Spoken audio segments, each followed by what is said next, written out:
Greetings and welcome to the September 2nd edition of Reading Through the Bible in a Year from Mighty Through God. Today we'll begin Ecclesiastes chapter 1 through chapter 3, 2 Corinthians chapter 6 verses 1 through 13, Psalm 46 verses 1 through 11, and Proverbs 22 verse 15. And today I'm reading from the New International Version. This section is titled, Everything is Meaningless.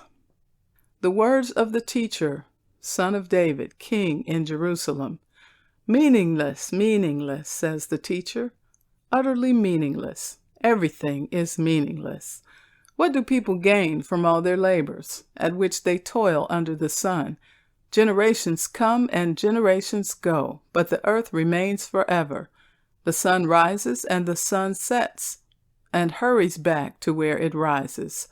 The wind blows to the south and turns to the north. Round and round it goes, ever returning on its course. All streams flow into the sea, yet the sea is never full. To the place the streams come from, there they return again. All things are wearisome, more than one can say. The eye never has enough of seeing, nor the ear its fill of hearing. What has been will be again. What has been done will be done again. There is nothing new under the sun. Is there anything of which one can say, look, this is something new? It was here already, long ago. It was here before our time. No one remembers the former generations, and even those yet to come will not be remembered by those who follow them. I, the teacher, was king over Israel in Jerusalem. I applied my mind to study and to explore by wisdom all that is done under the heavens. What a heavy burden God has laid on mankind. I have seen all the things that are done under the sun. All of them are meaningless, a chasing after the wind. What is crooked cannot be straightened. What is lacking cannot be counted. I said to myself, look, I have increased in wisdom more than anyone who has ruled over Jerusalem before me. I have experienced much of wisdom and knowledge. Then I applied myself to the understanding of wisdom, and also of madness and folly. But I learned that this too is a chasing after the wind. For with much wisdom comes much sorrow. The more knowledge, the more grief. Chapter 2. I said to myself, come now, I will test you with pleasure to find out what is good. But that also proved to be meaningless. Laughter, I said, is madness. And what does pleasure accomplish? I tried cheering myself with wine and embracing folly, my mind still guiding me with wisdom. I wanted to see what was good for people to do under the heavens during the few days of their lives. I undertook great projects. I built houses for myself and planted vineyards. I made gardens and parks and planted all kinds of fruit trees in them. I made reservoirs to water groves of flourishing trees. I bought male and female slaves and had other slaves who were born in my house. I also owned more herds and flocks than anyone in Jerusalem before me.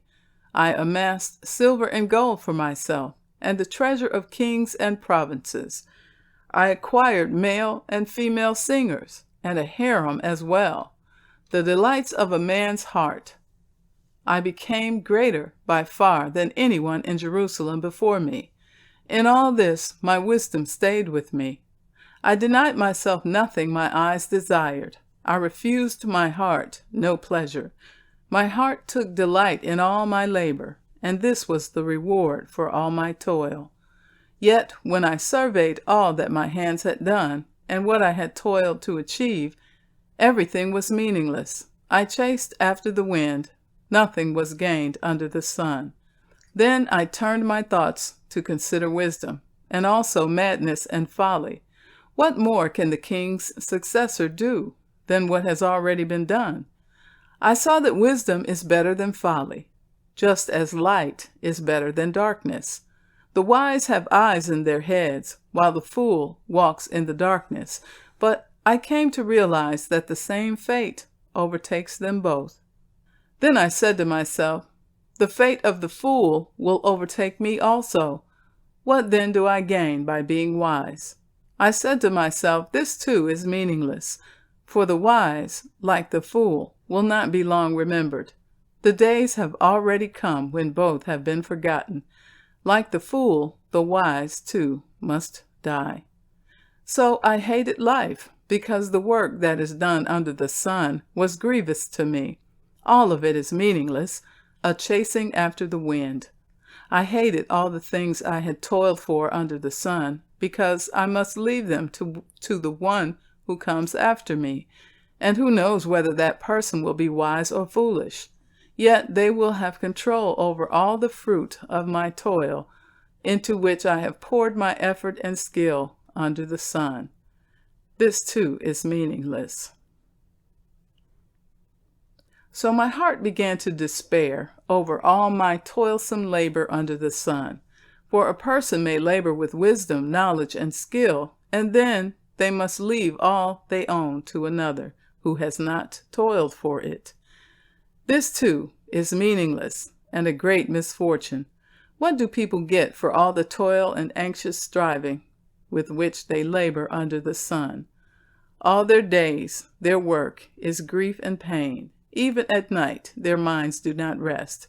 This too is meaningless. A person can do nothing better than to eat and drink and find satisfaction in their own toil. This too, I see, is from the hand of God. For without him, who can eat or find enjoyment? To the person who pleases him, God gives wisdom, knowledge, and happiness. But to the sinner he gives the task of gathering and storing up wealth to hand it over to the one who pleases God. This too is meaningless, a chasing after the wind. Chapter 3. There is a time for everything, and a season for every activity under the heavens. A time to be born and a time to die. A time to plant and a time to uproot. A time to kill and a time to heal. A time to tear down and a time to build. A time to weep and a time to laugh. A time to mourn and a time to dance. A time to scatter stones and a time to gather them. A time to embrace and a time to refrain from embracing. A time to search and a time to give up. A time to keep and a time to throw away. A time to tear and a time to mend. A time to be silent and a time to speak. A time to love and a time to hate. A time for war and a time for peace. What do workers gain from their toil? I have seen the burden God has laid on the human race. He has made everything beautiful in its time. He has also set eternity in the human heart. Yet no one can fathom what God has done from beginning to end. I know that there is nothing better for people than to be happy and to do good while they live, that each of them may eat and drink and find satisfaction in all their toil. This is the gift of God. I know that everything God does will endure forever.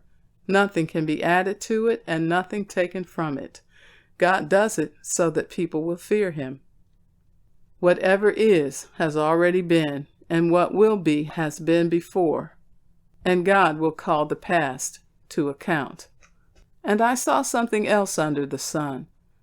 In the place of judgment, wickedness was there. In the place of justice, wickedness was there.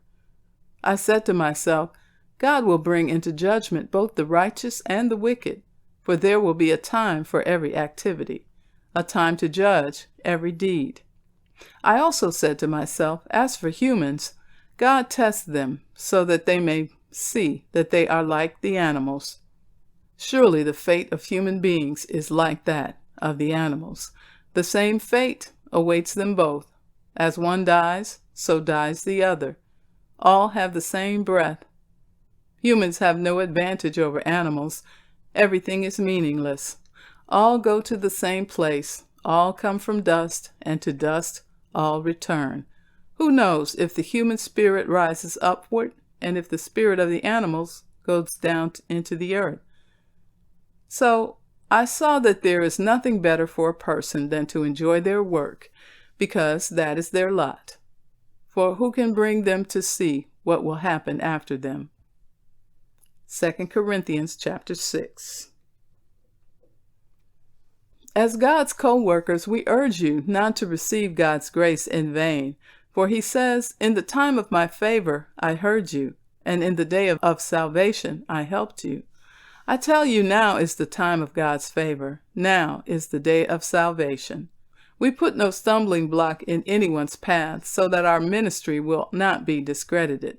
Rather, as servants of God, we commend ourselves in every way, in great endurance, in troubles, hardships, and distresses, in beatings, imprisonments, and riots, in hard work, sleepless nights, and hunger, in purity, understanding, patience, and kindness, in the Holy Spirit, and in sincere love, in truthful speech, and in power, and in the power of God, with weapons of righteousness in the right hand and in the left, through glory and dishonor, bad report and good report, genuine, yet regarded as impostors, known, yet regarded as unknown, dying, and yet we live on, beaten, and yet not killed, sorrowful, yet always rejoicing, poor, yet making many rich, having nothing, and yet possessing everything. We have spoken freely to you, Corinthians, and opened wide our hearts to you. We are not withholding our affection from you, but you are withholding yours from us. As a fair exchange, I speak as to my children. Open wide your hearts also. Psalm 46, from the King James Version, for the director of music of the sons of Korah, according to Alamoth, a song. God is our refuge and strength, a very present help in trouble. Therefore will not we fear, though the earth be removed, and though the mountains be carried into the midst of the sea, though the waters thereof roar and be troubled, though the mountains shake with the swelling thereof. There is a river, the streams whereof shall make glad the city of God, the holy place of the tabernacles of the Most High. God is in the midst of her. She shall not be moved. God shall help her, and that right early. The heathen raged. The kingdoms were moved. He uttered his voice. The earth melted. The Lord of hosts is with us. The God of Jacob is our refuge. Come, behold the works of the Lord, what desolations he hath made in the earth. He maketh wars to cease unto the end of the earth. He breaketh the bow, and cutteth the spear in sunder. He burneth the chariot in the fire. Be still, and know that I am God. I will be exalted among the heathen. I will be exalted in the earth. The Lord of hosts is with us. The God of Jacob is our refuge. Proverbs 22, verse 15. Folly is bound up in the heart of a child, but the rod of discipline will drive it far away. And so concludes the reading for September 2nd. May the Lord continue to bless you indeed. And thanks for listening.